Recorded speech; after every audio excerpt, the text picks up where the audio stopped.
In the name of अल्लाह,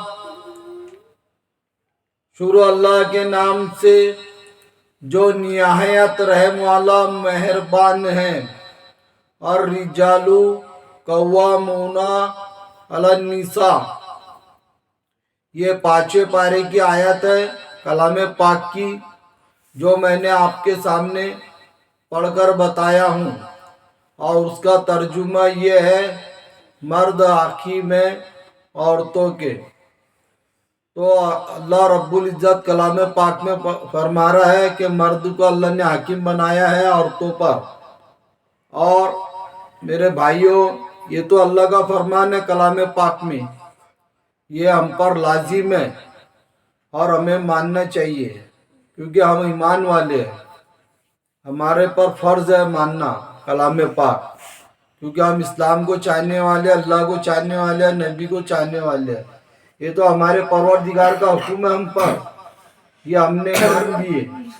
और दूसरी बात, अब हमारे नबी की सुन्नत ये है कि अपनी बीवियों के कामों में हाथ बटाओ, अपनी बीवियों के कामों में हाथ बटाओ, ये हमारे नबी की सुन्नत है। तो बीवी के काम में, घर के काम में उसकी हेल्प करना, उसकी मदद करना, उसके काम में हाथ बटाना कोई शर्म की बात नहीं है, हमारे नबी की सुन्नत है। एक तरफ हमारे खुदा का हुक्म मान रहे हैं हम, और एक तरफ हमारे नबी की सुन्नत पर अमल कर रहे हैं। खुदा का भी हुक्म मानना है हमें, और नबी का भी सुन्नतों पर अमल करना है मेरे भाइयों। बहुत बार देखने में आता है कि लोग ताने देते हैं, वो बीवी का गुलाम है, जोरू जोरू का गुलाम है, तरह तरह के लोग बातें करते हैं रिश्तेदारी में भी। तो वो उस बात पर अपने को ख्याल नहीं देने का मेरे भाइयों। हमारे नबी की सुन्नत हमको जिंदा करना है, और हमारे रब का हुक्म फरमान मानना है हमको। तो बीवी का काम में हाथ बटाना कोई बुराई की बात नहीं है, बहुत अच्छी बात है। और नबी की सुन्नत जिंदा हो रही है उस बात से मेरे भाइयों। तो हर बच्चों के लिए उनका बाप हीरो रहता है, हर बीवी के लिए उसका शौहर हीरो रहता है, हर बेटी के लिए उसका बाप हीरो रहता है। इसी तरह अपनी फैमिली के हीरो बनो मेरे भाइयों, अपने घर वालों के हीरो बनो। और इसी तरह अपनी माँ का हर बेटा हीरो रहता है मेरे भाइयों। तो अपनी माँ के हीरो बनो मेरे भाइयों, अपने परिवार के हीरो बनो, अपनी खानदान के हीरो बनो। बाहर हीरो मत बनो मेरे भाइयों, पहले अपने परिवार के हीरो बनो, अपनी खानदान के हीरो बनो, बाद में बाहर हीरो बनो मेरे भाइयों। यही मेरा पैगाम है मुख्तसर में मेरे भाइयों। और मेरे इस पैगाम को आलम इस्लाम के मुसलमानों तक के, पूरी दुनिया के मुसलमानों तक के पहुंचाओ मेरे भाइयों। मेरे दोस्तों, जो नवे शादियां हो रही है अभी, जो जवान बच्चों की, उनमें ज़्यादातर ये मामला सामने आ रहे हैं। मेरा आज का जो वीडियो का जो बनाने का मकसद है, जो पैगाम पहुंचाने का मकसद है, ज़रा ज़रा बात पर एक एक दो दो साल, तीन तीन साल बच्चियां बैठ जा रही है अपने माँ बाप के घर पे, वो भी गलत फहमी का शिकार होके बच्ची अपने माँ बाप के यहाँ बैठ जाती।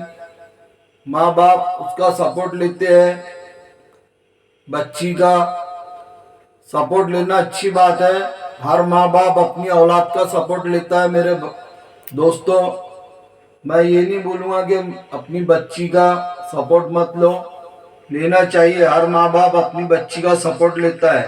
लेकिन आपका सपोर्ट, उसका संसार चले, उसका घर फूले फले, ऐसा सपोर्ट लो उसको। वो इस गुमान में रहती है कि मेरे माँ बाप मेरे साथ हैं, मुझे फुल कोऑपरेट करते, तो वो आप कोऑपरेट करते उसका मैया में, मोहब्बत में, प्यार में, लेकिन उसका रिएक्शन वो गलत ले जाती है बच्ची। वो समझती कि मेरे माँ बाप, मेरे पेरेंट्स मेरे साथ है हर हाल में।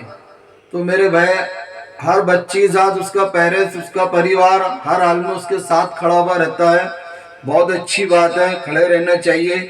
लेकिन उसका संसार हो, उसका अपना परिवार फले फूले, बड़ा होए उसका परिवार, और वो अपने खाविन का, अपने शौहर का कहना सुने।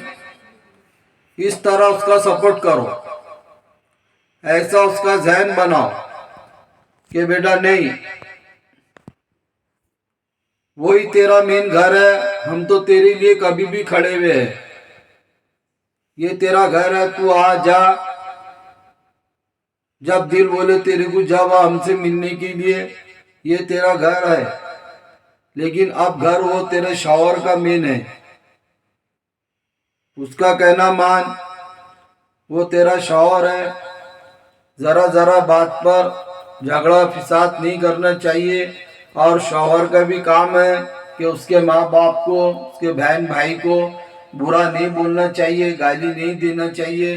अगर शौहर उसके माँ बाप को, बहन भाई को अगर गाली बकता है तो वो गाली उसको रिटर्न वापस उसी के माँ बाप को लगती है, बहन भाई को लगती है। तो जवान बच्चों में ये ज़्यादा मामला देखने में आ रहे हैं। एक बच्ची की माँ, दो बच्ची की माँ, या नवी नवी दुल्हन, महीना 2 महीने, 2 4 6 महीने की दुल्हन, 2 2 3 3 साल, ज़रा ज़रा बात पर मेरे भाइयों माँ के यहाँ, बाप के यहाँ अपने बैठ जाती है। तो बस मेरा ये पैगाम था कि बच्चों की गलती को सुधारे, नज़रअंदाज नहीं करे बच्चों की गलतियों को, उनकी गलतियों को सुधारे और कॉपरेट उनको करो। बच्ची को बहुत अच्छी बात है, लेकिन कॉपरेट इस तरह करो कि वो अपना संसार अपना परिवार लेके चले, अपने शौहर को लेके चले, अपने ससुराल के घर वालों को लेके चले। और शौहर का भी काम है अपनी बीवी का कहना सुने, शौहर का भी काम है अपनी जिम्मेदारी बखूबी निभाए। और वह अगर उसके बच्ची अगर माँ बाप के यहाँ जाने के लिए बोलती है तो उसको उसके राजी खुशी से भेजे और उसके माँ बाप से, बहन भाइयों से मिलाए और खुद भी जाए। इसी तरह एक दूसरे की बात, एक दूसरे की अहमियत, एक दूसरे की इज्जत का ख्याल रखते हुए अपना संसार आगे बढ़ाए, अपनी खानदान आगे बढ़ाए, अपनी मोहब्बत आगे बढ़ाए, अपनी रिश्तेदारी आगे बढ़ाए। और बात बात पे रूठना, झगड़े फिसाद करना बहुत दुख की बात है। मेरे भाइयों, मोहब्बत से रहो मियाँ बीवी में, क्योंकि शैतान इसमें मियाँ बीवी के मामले में ज़्यादा हिस्सा लेता है, उसे बहुत मज़ा आता है मियाँ बीवी को जुदा करने में। तो ये मेरा मुख्तसर पैगाम है मेरे भाइयों, आलम इस्लाम के मुसलमानों को, ये हर घर तक कि ये मेरा पैगाम पहुंचना चाहिए एमएन खान राइटर का, मेरे इस वीडियो को। और एक बात मैं और आपको बता दूंगा कि मैं खुद भी एमएन खान राइटर अपनी बीवी का कहना सुनता हूँ और काम, घर के काम में हाथ बटाता हूँ, क्योंकि मैं भी अपनी बीवी का हीरो हूँ। इसी तरह हमारे अम्मी का भी कहना मैं सुनता हूँ, क्योंकि हर माँ का बेटा हीरो रहता है। तो मैं हमारे अम्मी का भी कहना सुनता हूँ और परिवार का, बच्चों का भी कहना सुनता हूँ। इसी तरह हर बाप का फर्ज है कि वो अपने बच्चों का भी कहना सुने, क्योंकि बाप भी उनके लिए उनका हीरो रहता है। बस यही है मेरा आज का ये पैगाम है मुख्तसर सा। मेरे इस वीडियो के एमएन खान राइटर के वीडियो को लाइक कीजिए, शेयर कीजिए और एमएन खान राइटर के चैनल को सब्सक्राइब कीजिए। और मुझे ये बताइए आप मेरे दोस्तों के, मेरा पैगाम आपको कैसा लगा है। इसके बाद मैं कुछ दिनों के बाद नवा वीडियो आपके सामने लेकर आऊँगा। भाई से पूछता हूँ